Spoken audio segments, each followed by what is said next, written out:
Según el Consejo Nacional Electoral, controlado por el oficialismo, Nicolás Maduro fue reelegido como presidente de Venezuela con más del 51% de los votos. La oposición, que denuncia fraude, autoproclamó a Edmundo González como presidente electo. Tenemos análisis. La reelección de Nicolás Maduro divide a la región. Países como Estados Unidos, Chile y Costa Rica ponen en duda la veracidad de los resultados de este domingo, mientras que aliados del chavismo como Cuba, Bolivia y Nicaragua felicitaron a Maduro por la victoria electoral. Ampliamos desde Caracas.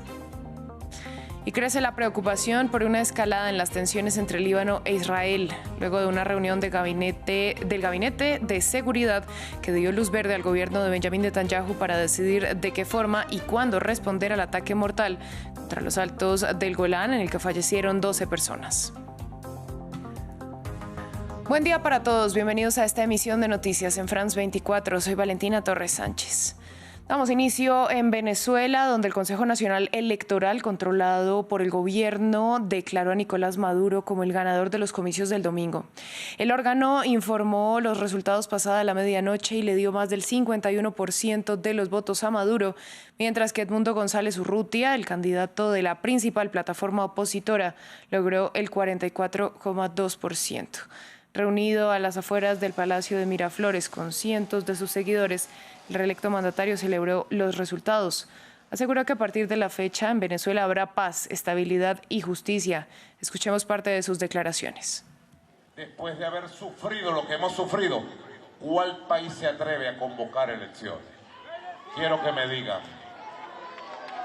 Las convocamos, se realizaron de manera ejemplar y puedo decir ante el pueblo de Venezuela y ante el mundo: soy Nicolás Maduro Moro, presidente reelecto de la República Bolivariana de Venezuela, y voy a defender nuestra democracia, nuestra ley y a nuestro pueblo. Por su parte, la oposición indicó que hubo fraude en las elecciones del domingo por parte del oficialismo. Según el comando de campaña de la plataforma unitaria, Edmundo González habría ganado los comicios con el 70% de los votos. González Urrutia señaló que en las elecciones se violaron todas las normas, al tiempo que María Corina Machado proclamó al ex embajador como el verdadero presidente electo de Venezuela. Queremos decirle a todos los venezolanos y al mundo entero que Venezuela tiene un nuevo presidente electo y es Edmundo González. Bien.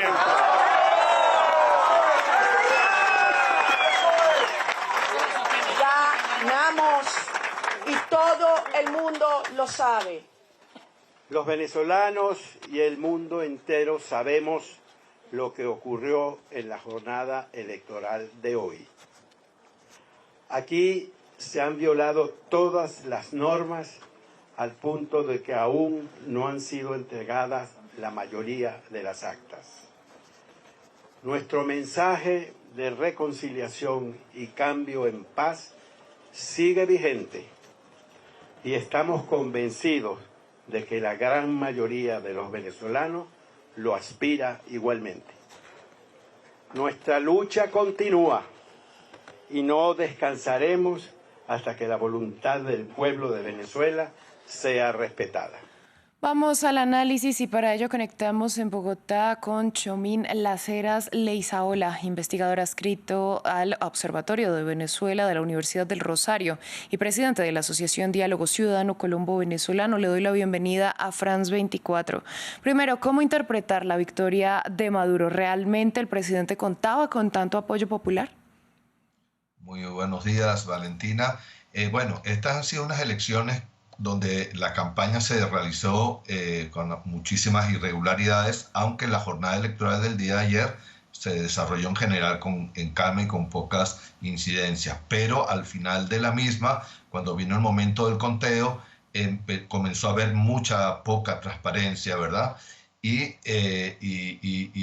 podemos decir que esta falta de transparencia pone en duda los resultados anunciados por el Consejo Nacional Electoral, y que contravienen todas las indicaciones de las encuestas, incluso de los exit poll que se estaban haciendo, que daban una victoria contundente y con un amplio margen a la oposición.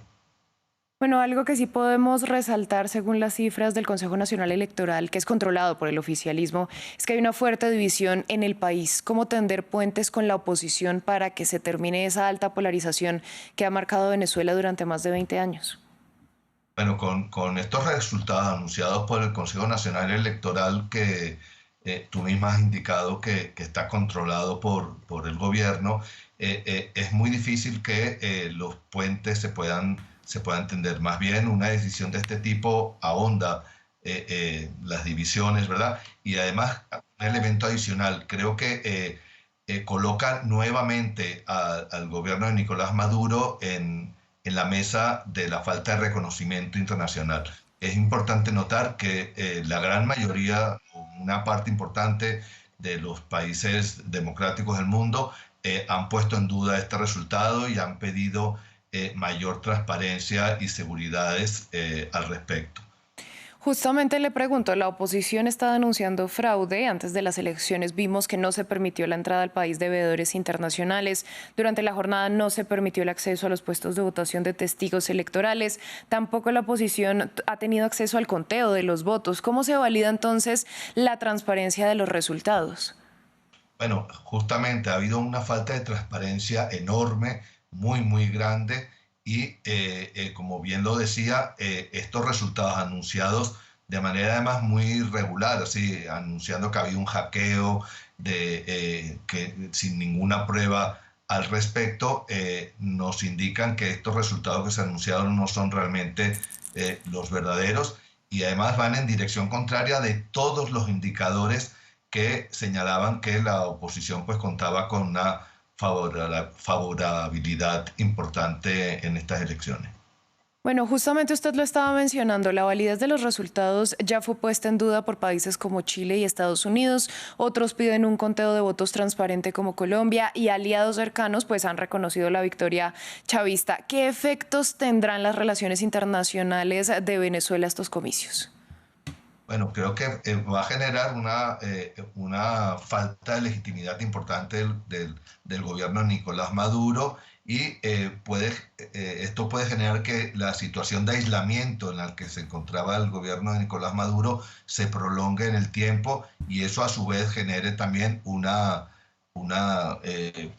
crisis de su economía y de su sociedad, ¿no? Esto a su vez también podría generar un incremento de los flujos migratorios que ya han sido muy grandes en el país.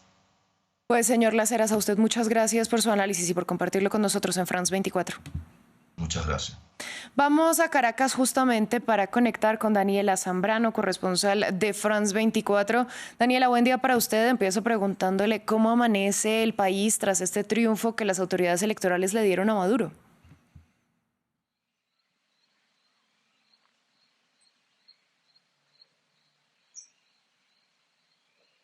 Bueno, parece que Daniela no. Hola, ¿qué tal? Más dudas que certezas ha dejado ese primer boletín emitido por el Consejo Nacional Electoral que da la reelección al presidente Nicolás Maduro. ¿Me escuchan?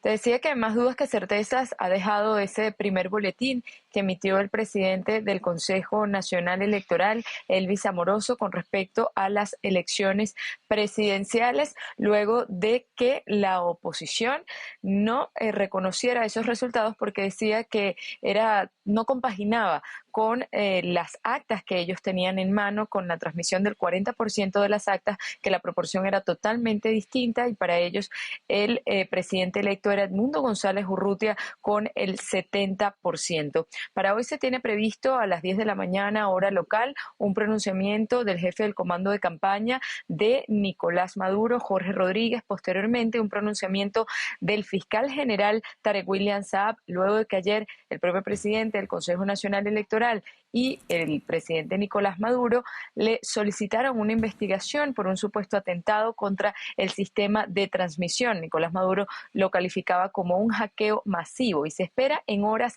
de mediodía un pronunciamiento del Consejo Nacional Electoral con lo que sería el segundo boletín tras estas elecciones. Y se está a la expectativa también del anuncio que haga la dirigente opositora María Corina Machado, quien insistía que esto no había terminado, que se había cometido un fraude, que la diferencia de votos era a favor de Edmundo González y anunciaría la hoja de ruta en los próximos días.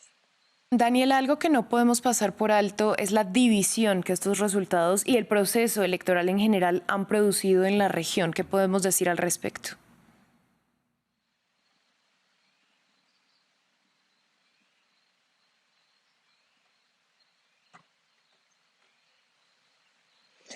Ha habido múltiples pronunciamientos, por lo menos 9 países se han pronunciado para poner en duda los resultados anunciados por el Consejo Nacional Electoral de Estados Unidos. Anthony Blinken decía que no era claro el resultado y llamaba a que el gobierno entregara las actas y los datos tanto al comando de la oposición como a los veedores internacionales. También un pronunciamiento del presidente de Chile, Gabriel Boric, quien ponía en duda los resultados del Consejo Nacional Electoral. Desde Argentina, Javier Milei sí era más contundente al asegurar que no iba a reconocer otro fraude en Venezuela, pero también ha habido pronunciamientos desde Panamá, desde Costa Rica. Por el contrario, países aliados al presidente Nicolás Maduro como Cuba, Bolivia y Nicaragua sí han respaldado estos resultados del Consejo Nacional Electoral y han enviado sus felicitaciones al presidente Nicolás Maduro. Otro de los países que también ha puesto en duda los resultados emitidos por el Consejo Nacional Electoral y la victoria del presidente Nicolás Maduro ha sido Luis Lacalle Pou de Uruguay, quien manifestó que el escrutinio estuvo viciado, y también Costa Rica, quien repudió la proclamación de Nicolás Maduro como presidente. Un detalle adicional, en ese primer boletín del Consejo Nacional Electoral no estuvo presente uno de los rectores, Juan Carlos del Pino. Pues Daniela, a usted muchas gracias por esta ampliación. Sin duda estamos muy pendientes de lo que ocurra. Nosotros vamos a cambiar de tema. El primer ministro de Israel, Benjamin Netanyahu, recibió luz verde del Gabinete de Seguridad para decidir el momento y el tipo de respuesta al ataque perpetrado el sábado en la localidad de Majd al-Shams, en los altos del Golán, que dejó al menos 12 víctimas menores de edad. Israel y Estados Unidos han señalado a la milicia libanesa Hezbollah, pero el grupo no ha reivindicado el ataque. Los temores de que la situación pueda escalar hasta convertirse en una guerra a nivel regional están aumentando. Veamos. Israel busca represalias por el ataque del pasado 27 de julio en su contra, que cobró la vida de 12 adolescentes y niños en los altos del Golán. Su respuesta ya no es una cuestión de sí o no, sino de cuándo. Después de reunirse, el Gabinete de Seguridad de Israel autorizó a Benjamin Netanyahu a decidir la forma y el momento de la respuesta contra Hezbollah, a quien se culpa del ataque. Yoav Gallant, ministro de Defensa, prometió golpear duramente al grupo respaldado por Irán. Antes de la respuesta, aviones de combate israelíes atacaron objetivos de Hezbollah en el Líbano, a pesar de que el grupo militante negó cualquier conexión con los ataques del sábado, que tuvieron lugar en un campo de fútbol. Se cree que la tragedia es el ataque más mortífero contra civiles israelíes desde el 7 de octubre, y ahora está avivando los temores de una guerra regional. Tengo miedo de las consecuencias. Si esto sucedió ayer, ¿qué pasa si sucede mañana? Si llega a una guerra total, va a ser realmente difícil. Mucha gente va a morir por todos lados. Es un escenario que los aliados de Israel también temen mientras trabajan para reducir las tensiones.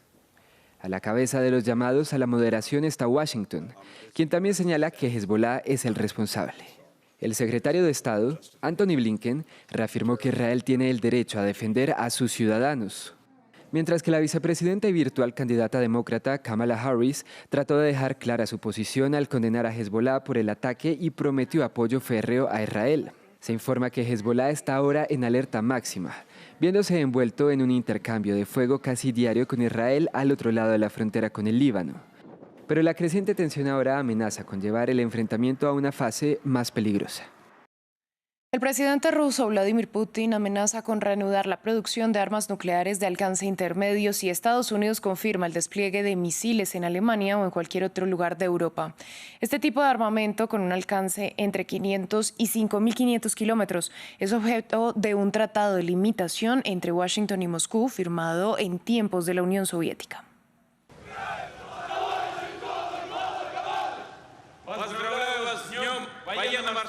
Delante de los marineros rusos, este domingo Vladimir Putin lanzó amenazas hacia países occidentales.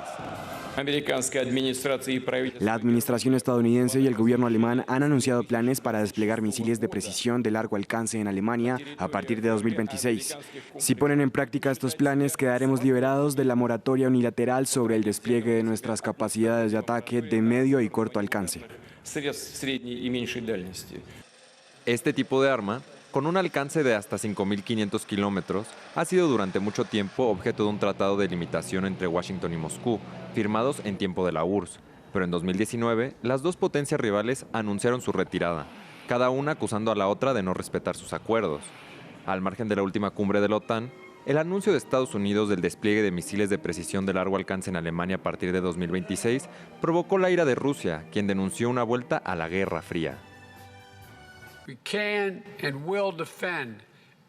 Podemos defender y defenderemos cada centímetro de territorio de la OTAN, y lo haremos juntos. Estamos invirtiendo en nuestra fuerza futura para que la OTAN esté siempre preparada para hacer frente a las amenazas que se le presenten. Ese es el mensaje que estamos enviando al mundo. Un mensaje que fue recibido por el Kremlin. Vladimir Putin advirtió a mediados de julio que las capitales europeas se convertirían en objetivos legítimos para Rusia si se desplegaban misiles estadounidenses en el continente.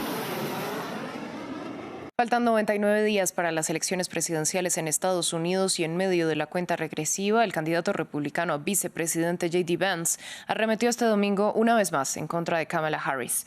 El senador por Ohio aseguró que el estado de Minnesota, que no apoya al Partido Republicano desde hace 52 años, está harto de la actual vicepresidenta.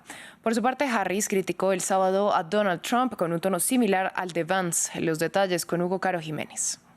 A 100 días de las presidenciales en Estados Unidos, el cruce de críticas entre las candidaturas de cada partido es cada vez más frecuente. Mientras continúa su gira de campaña en Minnesota, este domingo el candidato a vicepresidente por el Partido Republicano, J.D. Vance, arremetió de nuevo contra Kamala Harris, la aspirante demócrata para dirigir la Casa Blanca. Creo que Minnesota está lista para volverse roja, porque la gente está harta de la inflación de Kamala Harris, está harta de la frontera abierta de Kamala Harris y está harta de que Kamala Harris quiera dar seguridad social y Medicare a los inmigrantes ilegales en lugar de a los ciudadanos estadounidenses que han trabajado por ello toda su vida. Por su parte, un día antes de las declaraciones de este 28 de julio de Vance, Harris criticó a Trump y su proyecto político. Donald Trump tiene una agenda extrema y divisiva para su segundo mandato. Se llama Proyecto 2025 e incluye planes para prohibir el aborto en todo el país, incluso sin una ley del Congreso, para socavar los derechos LGBTI y para hacer retroceder nuestros esfuerzos para combatir el cambio climático. La campaña de Harris recaudó $200 millones en tan solo una semana desde el anuncio de su candidatura. Tras una serie de inesperados giros, con el atentado contra Donald Trump, la retirada de la candidatura de Joe Biden y la expectativa de que Estados Unidos tenga su primera mujer presidenta, las encuestas muestran una carrera por la Casa Blanca difícil de predecir. Cerramos con los Juegos Olímpicos de París porque continúa la cuenta regresiva para la participación del atleta velocista Marilady Paulino. La deportista abanderada de República Dominicana ultima detalles para salir a escena en las justas, donde competirá en los 400 metros llanos femenino, los cuales se disputarán el próximo 5 de agosto. Nuestros enviados especiales, Eumar Esada y Juan Pupiales, estuvieron junto a ella. Solo 3 de las corredoras confirmadas en los 400 metros planos de estos Juegos Olímpicos han corrido alguna vez por debajo de los 49 segundos. Una de ellas es la dominicana Marilady Paulino, campeona mundial vigente de esta prueba. Con ella conversamos sobre la forma en que vive la víspera de esta lucha por repetir el podio olímpico que ya alcanzó en Tokio 2020. Muy diferente a Tokio, ya que no había público, yo no estaba en una condición tan increíble como la que tengo actualmente, no era favorita, ahora soy una de las favoritas y creo que ha cambiado muchísimo. Lo único que sigo manteniendo la fe, la confianza en mí y el esfuerzo. Actualmente me siento como una roca, como dicen. como una roca. Estamos bien, gracias a Dios, de salud, física, estamos en excelente condición. Marilady Paulino confirmó que no va a correr con el relevo 4x400 mixto con el que ganó la medalla de plata en Tokio 2020 y al que ayudó a clasificar a esta justa. La carrera con el mixto tiene pocos días de diferencia y eso es lo que afecta a la gran mayoría de los atletas, porque están buscando que los atletas que corren el mixto sean gente que no vayan a correr el individual. La polaca Natalia Kaczmarek y la sorprendente jamaiquina Nikisha Price serán las grandes rivales de Marilady Paulino en los 400 metros planos, porque las otras dos que han hecho grandes marcas esta temporada, Femke Bol, la neerlandesa, y la estadounidense Sydney McLaughlin, no van a correr en esta prueba sino en los 400 con vallas. Fin del informativo, volvemos en breve.